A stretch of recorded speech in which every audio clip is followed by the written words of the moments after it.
Ain't gonna lie, I've been thinking, y'all. I've been thinking. And then I seen a couple lists. I just looked it up, see who made lists about it. And I kind of think Devontae Smith is getting disrespected. We'll talk about it, y'all. Yo, that. A G L E S. Eagles! Eagles! Say fly, Eagles, fly. Fly, Eagles, fly. Fly, Eagles, fly.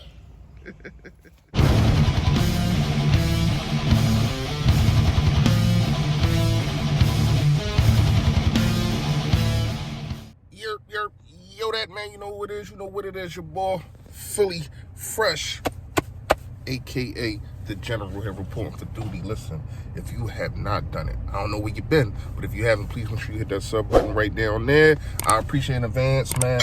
Also, it's a bell next to it to let you know when I put up all this flavor. Yes, the flavor.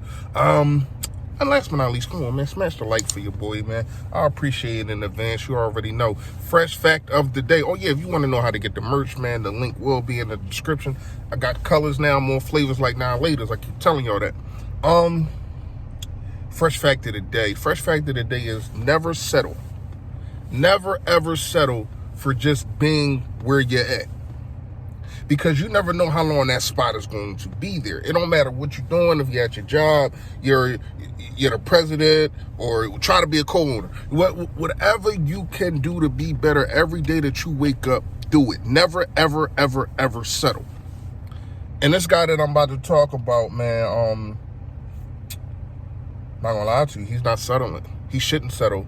And I think he's going to get better. I think he's going to be just a phenomenal player, man. And I'm talking about Devontae Smith. And the reason that I'm bringing up Devontae Smith, I've seen a couple of lists of top 10 rookies, right? And Devontae Smith's name is not on none of them. And to me, it's disrespectful. I thought from what he did, and I'm not just being biased, I looked all across the league, and I got some names of some players. Some players I don't really know their names. Like you got the center from the Chiefs. He helped solidify that line. You got I think he's the left tackle for the Chargers. We went against him. We know what he do. He probably was the best rookie for real, other than Parsons. You got your Parsons, you got your Jamar Chase, of course. Your Waddle, to me, is up there with Waddle. Like, I don't know if Waddle had a better year than Devontae Smith. I don't know if Patrick Surtain had a better year than Devontae Smith. Now, I do know it is hard to really compare the two because of numbers. I get that. But I'm talking about you being the focal point, getting doubled. You know what I mean? And he caught a touchdown pass on him. So, hey, man, he won that war. You know what I mean? He won that battle, should I say? Sorry. So when you look at the situation of Devontae Smith, man, a guy up and coming, really up and coming, and I think when it's all said and done, he's going to, in this list, because this is a nice draft list when you look at it, just 10 of these players. In this list, he's going to be at the top of it, probably 3, probably 5. Not when it's all said and done, but when you look back at it 10 years. Now, Jamar Chase, he's a different kind of animal, but we also got to understand how much camaraderie that him and Joe Burrow has. It's one of the reasons why they in a Super Bowl today. Like, when you play with a guy for damn near 4 years and then he comes on your team, you play with him again? Come on, man. And there's no slight, there's no hating to it, but it's just the truth. It's the truth. So, yes, Devontae Smith and Jalen Hurts did play together, but not as long as those guys did. Not as long as those guys did. And those dudes won a championship together. So they know what it's like to be in. You can see them in the AFC champion. In the AFC championship, they didn't flinch. Because they've been it on big stages before. And so has Jalen Hurts, and so has Devontae Smith. And I think, especially when you have a coaching staff that's trying to figure out how to use him. They're trying to figure out everything. With Jamar Chase, I think it was just plug and play. Not like he's just a plug-in guy, but their offense was already not complete, but they needed him to complete it. I mean, look, you got T. Higgins, you got Tyler Boyd, you got Joe Mixon. He's probably not the best wide receiver over there, Jamar Chase. He's probably the most exciting and most explosive, but probably not the best. When you look at Devontae Smith, he is hands down the best wide receiver, and it's not even close. The next one you got is Quez Watkins. Like him a lot, but he ain't Devontae Smith at all.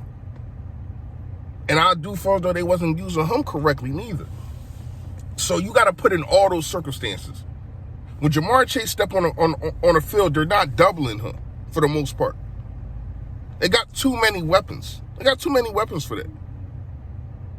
Devontae Smith steps on the field, they are doubling him and him only. Think about that. So to me, for him to surpass Deshaun Jackson and set a franchise rookie record, you got to throw that into consideration. Now, I know Jamar Chase did too. Yes, he did.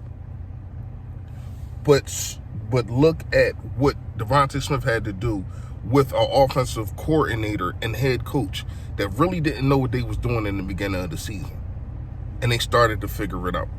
All right, so real fast, Emiind MVP is no discussion. Is nothing to talk about. It is nothing to talk about. Did you see what the man did last night? If this was LeBron, if this was Ja Morant, if this was Zion Williamson, it would be plastered all over SportsCenter as soon as it come on. They would be talking about it so much on ESPN, so much on First Take and all Undisputed and all them other shows. Joe Embiid get no love. He gets no love. This man just put up 40, 14, and 10 on a back-to-back. Like Drake and them. This dude is a monster. And you know what's crazy? When James Harden get here, Joel Embiid might be better because he's going to be free to do more things. He's getting doubled and triple teamed and still making shots. His fadeaway is impossible to guard. He's on some Kevin Durant, Dirk Nowitzki stuff when we talk about these things. You cannot guard his fadeaway. You can't. And, man, I ain't going to lie. Real fast, I think that either two things can happen when Harden get here. Either Maxey, because we know he's a workaholic. We know how much Maxey is in the gym and trying to get better, and you see it on the damn court. I think he kind of resembles James Harden's game. When you talk about he's improving on the step back, when you talk about driving to the rim, being able to just throw it on the backboard and put that spin on it, that's what James Harden does. So either James Harden can make him better, and by that, we can hopefully keep James Harden, and Maxey can keep James Harden out the strip clubs. Now, I know he's going to be at the strip Delilah. I know he's going to be there. That's what he do. But here's the thing. If Maxey can say, damn, big bro, I need you tonight. I need to work on my game. I had a bad game. I need you. What is James Harden going to do? Is he going to tell the young fella no? Or is he going to be like, all right, youngin', let's get in this gym. Let's get better because we trying to win a chip. That's what it's about right now. Let me know what y'all think in the comments. Just on Devontae Smith, how Embiid not getting no love, and what y'all think about James Harden in the strip club. All right, y'all. Y'all already know. Stay Philly. Stay fresh, y'all. Yo, that.